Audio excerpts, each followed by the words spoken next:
मार्च 2026 का lunar eclipse यानी कि चांद ग्रहण, मून एक्लिप्स, आज हम उसके बारे में बात करेंगे, खास तौर पे हामला खवातीन को लेके। क्योंकि जब भी कोई भी किस्म का ग्रहण लगता है, सूरज ग्रहण या चांद ग्रहण, तो सबसे ज्यादा जो टेंशन है वो पाई जाती है प्रेग्नेंट खवातीन में। और वो किस लिहाज से पाई जाती है कि कौन से काम हमें नहीं करने चाहिए, कौन से काम करने चाहिए। और अगर हम प्रेग्नेंट हैं और किसी भी किस्म का ग्रहण लग गया है, तो क्या कुछ ऐसे खतरे हैं जिनसे हम किसी भी सूरत लड़ ही नहीं सकते। यानी कि बस ये हमारी किस्मत थी कि हमारी प्रेगनेंसी में एक ग्रहण लग गया और अब कुछ ऐसा नुकसान है या कुछ ऐसी सूरत हाल है जिसका हमें लाजमी सामना करना पड़ेगा।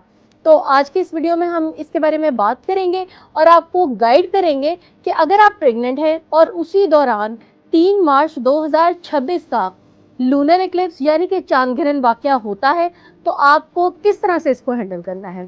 चलिए वीडियो का आगाज करते हैं।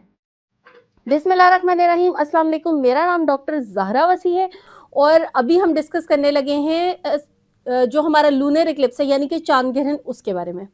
अच्छा, ग्रहण के बारे में हमेशा मैं इस चैनल पे जब भी ग्रहण लगता है बहुत ज़्यादा अवेयरनेस देने की आपको कोशिश करती हूँ और आप लोगों का माशाल्लाह बहुत अच्छा पॉजिटिव रिस्पांस आता है। और उसमें हमेशा मैं एक बात कहती हूँ कि आप ग्रहण से मुतल्लिक जितना भी नुकसान है या एहतियात है, ख़ास तौर पे प्रेगनेंसी को लेके, उसके बारे में, उसकी डिटेल में जाने से पहले पहले ये थोड़ा सा समझ लें कि ग्रहण होता क्या है।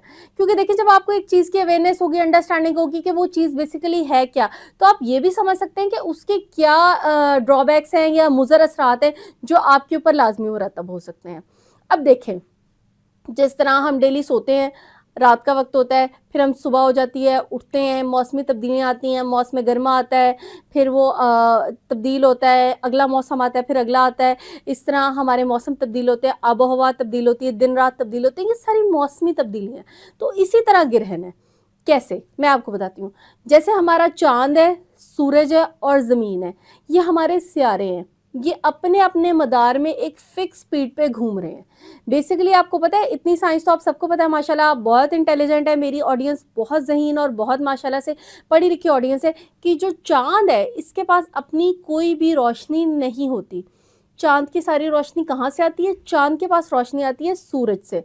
बेसिकली रोशनी सिर्फ सूरज की होती है और चांद पे जो है ना, वो सूरज की रोशनी पड़ती है तो वो रोशन दिखाई देता है। अब ये तीनों सितारे जब अपने अपने मदार में इस तरह से घूमते हैं कि चांद और सूरज के सेंटर में ज़मीन आ जाती है, तो जो चांद तक सूरज की रोशनी पहुंच रही है वो रुक जाती है।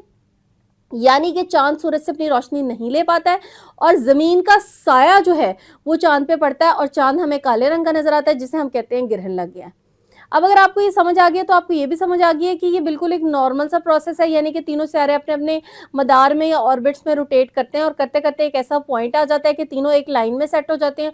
और लाइन में इस तरह से सेट हो जाते हैं कि ज़मीन सेंटर में आ जाती है, चांद एक तरफ होता है, सूरज एक तरफ होता है। सूरज की रोशनी को ज़मीन रोक देती है और ज़मीन का साया चांद पे पड़ जाता है और इसे हम कहते हैं जी ग्रहण वाक़या हो गया। अच्छा, अब ये सारा कुछ हो गया और आप हामला हैं, व्हाट नेक्स्ट? परेशानी की बात क्या है? ये मेन हमारा पॉइंट है।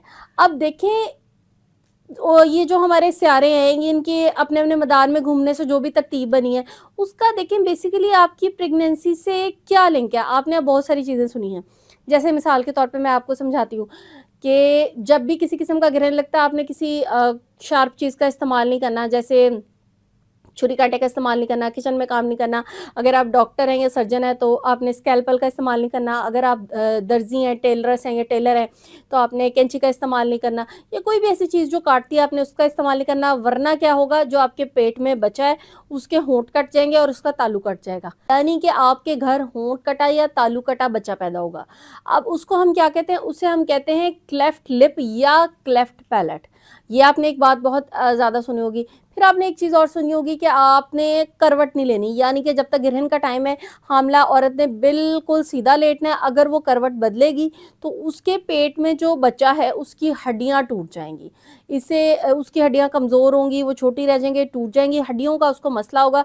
इसको अगर हम साइंटिफिक लैंग्वेज में थोड़ी सी बात करें तो एक डिसऑर्डर होता है, एक प्रॉब्लम होता है जिसे हम कहते हैं एकॉन्ड्रोप्लेजिया, वो आपके बच्चे को हो जाएगा। अच्छा, उसके बाद आपने सुना होगा कि आपने जो है ना खाना नहीं खाना, या आपने जो है फ्रिज का खाना नहीं खाना, कोई आपको कहेगा ताज़ा खाना नहीं खाना, फिर कोई आपको ये कहेगा कि आपने सीधा नहीं चलना, कोई आपको ये कहेगा आपने चलना ही नहीं है, कोई आपको कहेगा आपने सोना ही नहीं है। इस तरह की बहुत सारी बातें आपको सुनने में मिलेंगी। तो इनमें से देखें, किसी भी चीज़ का कोई साइंटिफिक एविडेंस नहीं है, किसी चीज़ की, किसी चीज़ का कोई प्रूफ नहीं है। जो हमने होंठ कटे और तालू कटे बच्चों की बात की है, क्लेफ्ट लिप और क्लेफ्ट पैलेट की, वो बेसिकली फॉलिक एसिड की डेफिशिएंसी से होता है, और वो एक जीनियाती प्रॉब्लम है, एक जेनेटिक डिसऑर्डर है। अगर आप इस चीज़ को नहीं समझेंगे तो आप रिलेट कर लेंगे किसी के घर, मिसाल के तौर पे अगर कोई क्लेफ्ट लिप या पैलेट का बच्चा पैदा होता है, आपने कहना हाँ जी उसकी प्रेगनेंसी में गिरहन लगा था। खुदा न खास्ता लोग फिर इस तरह की बातें करते हैं, खुदा न खास्ता कि नहुसत का एलिमेंट था, या उसकी प्रेगनेंसी में नहुसत का एलिमेंट था, वो औरत जो थी उस पर नहुसत आ रही थी तो उसने ऐसा बच्चा पैदा कर दिया। देखिए ये कितनी गलत बातें हैं। एक माहौलियाती चेंज को हम एक बच्चे के डिसऑर्डर के साथ मैच कर रहे हैं, जिसमें एक हामला औरत का कोई भी फॉल्ट नहीं है, और साथ ही हम ये समझ भी नहीं रहे कि वो प्रॉब्लम क्यों हो रही है। जब हम समझ ही नहीं रहे वो प्रॉब्लम क्यों हो रही है तो हम उसको ठीक नहीं करेंगे, वो अगली दफ़ा फिर से मसला होगा। यानी कि अगर किसी के घर क्लेफ्ट लिप या पैलेट का बच्चा पैदा हुआ है, उसका लिंक वैसे ऊपर आपको नज़र आ रहा है, मैंने काफ़ी डिटेल में उस पर वीडियो बनाई है, फिर उसके बाद क्या होगा आप उसको समझेंगे ही नहीं। जैसे मिसाल के तौर पर उसने फॉलिक एसिड नहीं लिया, वो नेक्स्ट टाइम फिर फॉलिक एसिड नहीं लेगी, वो मसला फिर से होगा। तो इस चीज़ को समझना बहुत ज़रूरी है कि बेसिकली गिरहन का किसी भी किस्म के मसले से ताल्लुक़ नहीं है। अच्छा मुझे बताएं, बच्चा माँ के पेट में इतना कमज़ोर नहीं है कि चाँद को अगर रोशनी नहीं मिल रही तो अल्लाह का निज़ाम इतना कच्चा है कि उसकी हड्डियाँ टूट जाएंगी क्योंकि माँ ने करवट ले ली। एकोंड्रोप्लेसिया या हड्डियों का मसला, ये सेपरेट चीज़ें हैं, इनकी बहुत डीप बेसिस होती हैं। वही बात जैसे मैं आपको कर रही हूँ कि इनकी कोई ना कोई जीनियाती बेस होती है, कुछ जेनेटिक वैल्यू होती है, किसी ना किसी किस्म के मसले की वजह से जो है ना बच्चे इस तरह के पैदा होते हैं। अब बेसिकली आपने करना क्या है, आपने स्ट्रेस बिल्कुल नहीं लेना, परेशान नहीं होना, क्योंकि आपको गिरहन से कोई मसला हो ना हो, स्ट्रेस आपके बेबी के लिए बहुत ज़्यादा ख़तरनाक है। वो आपकी प्रेगनेंसी को बुरी तरह से मुतासर करेगा और उसको डिस्ट्रॉय कर देगा। इवन एक दिन का स्ट्रेस भी, अल्ट्रासाउंड किया गया था कुछ बच्चों का, जबकि उनकी माएँ प्रेग्नेंट थीं, वो अपने माँ के शिकम में थे।